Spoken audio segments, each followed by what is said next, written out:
Hello mga kabrod, hello rin mga ka-exabrod. Tayo ngayon ay one to sawang Indian mango. Kasi doon sa Abu Dhabi, bihirang makarating din yun ng Indian mango. At kung dumating man doon ay talagang ginto ang presyo. Alam nyo kung magkano? Yung Indian mango doon 30 dirhams o minsan mas mataas pa. 30 times 15 magkano? 45? 450 pesos ang isang kilo ng Indian mango doon. Kumpara mo dito mga kabrod, mga ka-exabrod. Ay kinukuha lang namin ng ganito dito yan oh. Sinusundot lang. Yan oh. Wow. Ito palang mga Indian mango na to. Marami nang lalaglag kasi tag-init, sobrang tag-init dito. So, kaysa manlaglag siya ng manlaglag, banatan na natin habang pwede pa. Kasi ang pangit ng kainan nyo kapag yung kakainin mo yung galing sa laglag. Di ba pare? Pangit. So, ito na talagang ay, wow. Okay? Tingin mo sa laglag? Ayan, na. Ano? Sabi mo ba? Papanaglag ka. Nako. Hindi na saray. Ayan o, dalawa. Nakulan na yung dinig ko. Wala naman lilimot. Padaan mo na extra. May extra. Ayan, dami o. Ay! Gagawin mo yung ginagawa. Aray! Ito kasarapan to mga ka-exabrod, mga ka-abroad. Aray!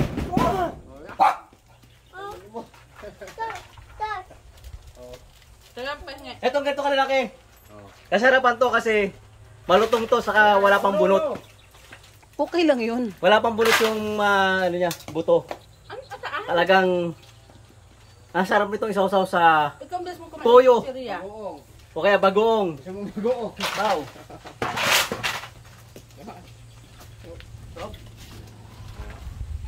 Sige. Yo. Maglimot ka dyan. Yan pa. Ay, layo.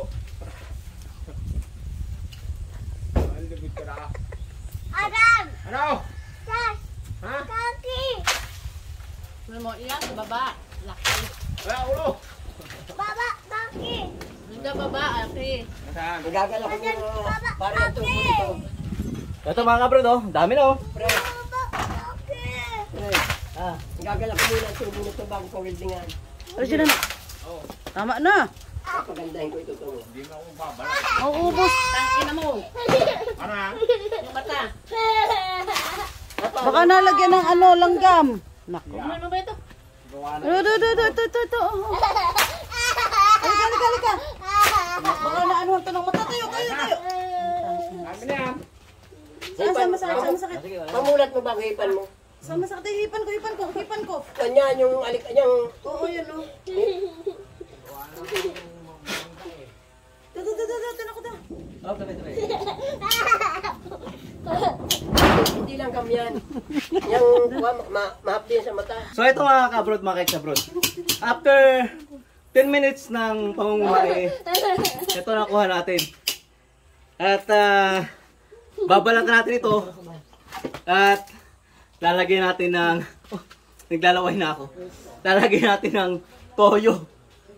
Ang sarap nito mga kabrod. Siguradong napapala isa o tumalbog doon. Siguradong kung hindi ka manhid ay maglalaway ka. Sigurado 'yon. Hindi to binibili.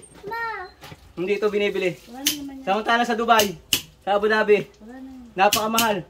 Ito Indian mango. Saka literal na Indian mango, yung mga mangga na galing India lang yung madalas mong makukuha doon. Bihira ka makakita ng Indian mango na direct from the Philippines.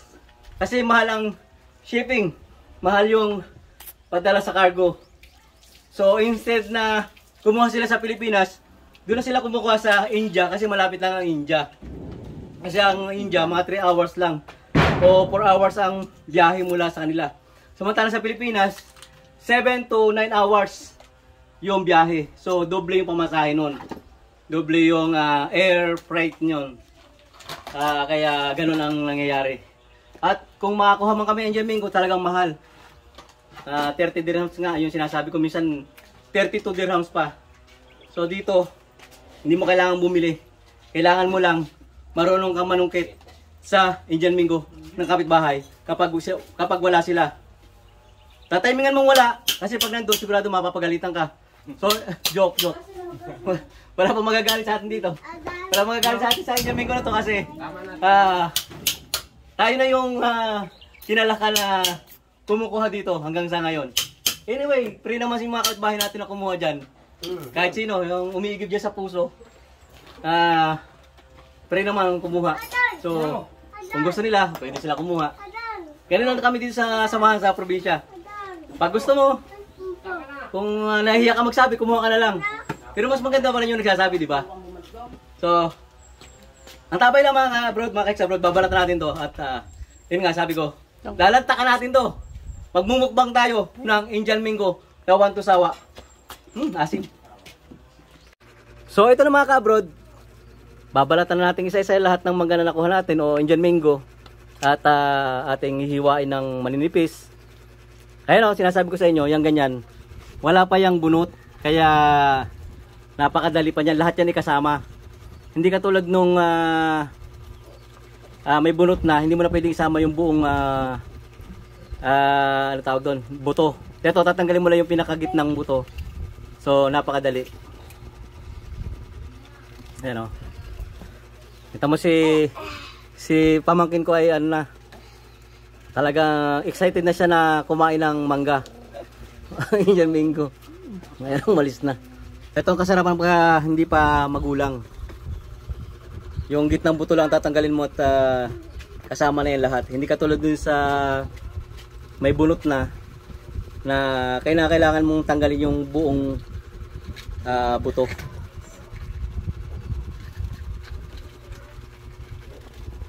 Ay mga abroad oh. Siyempre, kaya nakalagay sa tubig para habang binabalatan, inahuhugasan din yung ating Indian Mingo. So ito na, ginagayat-gayat na natin ng maliliit mga ka-abroad, mga ka-ex-abroad. At talaga namang nakakapaglawain na. Kaunti na lang. At matitikman na natin ang 1 to sawang Indian Mingo. Wow! Swabe sa grabe oh.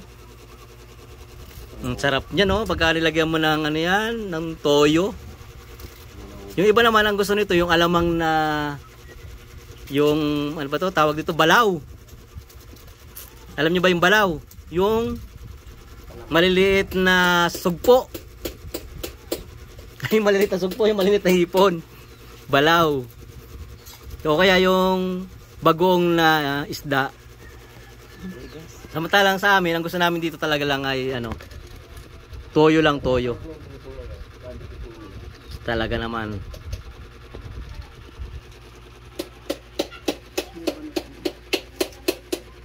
Ito na mga ka-abroad at mga ka-ex-abroad, dalagyan natin ng toyo.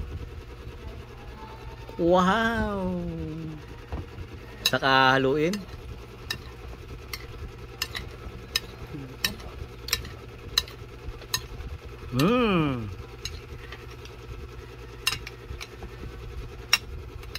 Hindi pa ba kayo naglalaway? Kung hindi pa, huwag niyong putulin ang video hanggang sa matapos. Para magkaalaman natin kung matibay talaga kayo sa paglalaway na iyan. Titignan natin kung ano kayo katibay sa asim. Yun. Yun lang. So, mga ka-abroad, kasampulan natin. Tignan natin.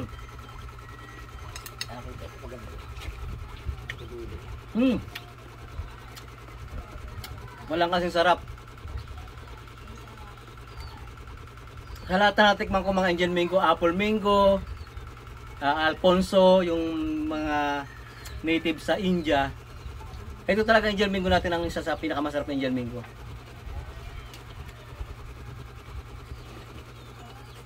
Kaya naman pag mayroon daw mga Indian Mingo na daling sa Pilipinas, ay talagang pinag-aagawan niya sa supermarket doon sa amin. Gusto mo? Sige.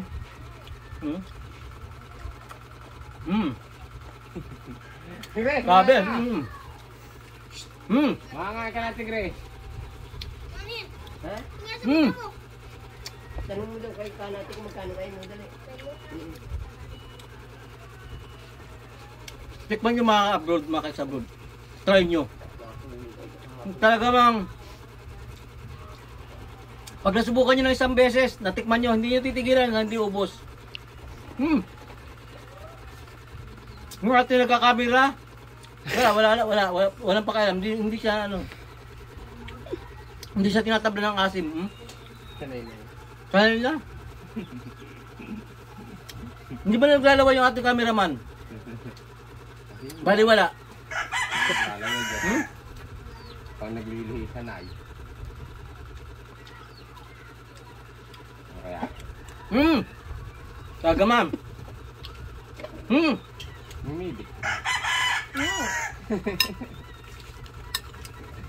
Umibit ka para sadyang maasim.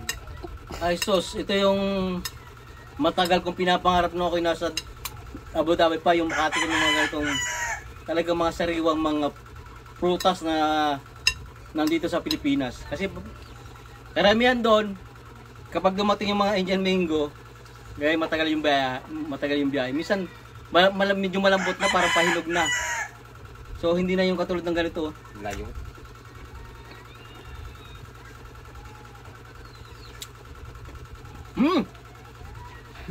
Talaga ma'am.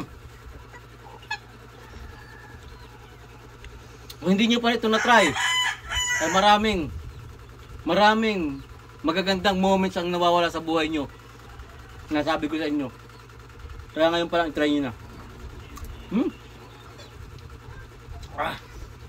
Talaga ma'am. Napakasarap. Kahit tayo wala nang pananghalian, ito na yung magiging pananghalian natin. Naku, may tumunog. Maano tayo nito, makakapira tayo nito.